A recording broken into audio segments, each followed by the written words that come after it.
galerinha, beleza? Que tá falando aqui é Mr. Toco de novo, porque eu já gravei, mas deu bosta, então eu tô aqui de novo pra mostrar como fazer um server. Primeiro vocês vão pôr lit cc F do mesmo, aí vocês vão abaixar o primeiro, aí depois você abaixar vocês põem abrir. Vou fazer bem rápido porque o outro demora um pouco. Aí aqui vai ter que escolher sua conta, né?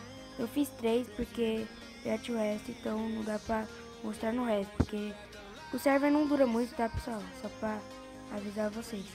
Aqui é pra deixar o server ligado ou desligado. Aqui é o port, se vocês quiserem entrar aqui comigo no meu server, eu vou estar lá de vez em quando. Vocês entram aqui nesse IP aqui, eu até vou gravar. Aqui é o nome do server, aqui é o seu nick, pra você ser administrador. Aqui é criativo, survival, espectador, aventura. Aqui é o bioma, flat, sand. Eu pus sand porque não sei, mas eu quero sand. Aqui é pra ver quantos. Aqui, esse daqui, ó, você vai ter proteção de spawn, tipo assim, você nasceu, outra pessoa vai nascer 8 blocos longe de você. Aqui é público ou privação, deixo público. Aqui é quantas pessoas, eu deixo 10. Aqui é player versus player. Login desligado, custa, eu não sei, e daqui é pago.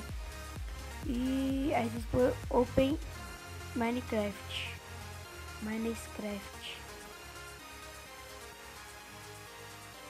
Eita, pera aí. Aí vocês vão dar play, o server vai estar ali. Eu vou sair daqui pra não dar erro no vídeo, né? Porque ultimamente o meu gravador tá dando erro nos vídeos de games. Então foi isso, espero que vocês gostaram. Se gostou, do seu like aí embaixo, é muito importante o canal. Valeu, falou, espero que vocês gostaram. Se gostou, se inscreva no canal. Valeu, falou.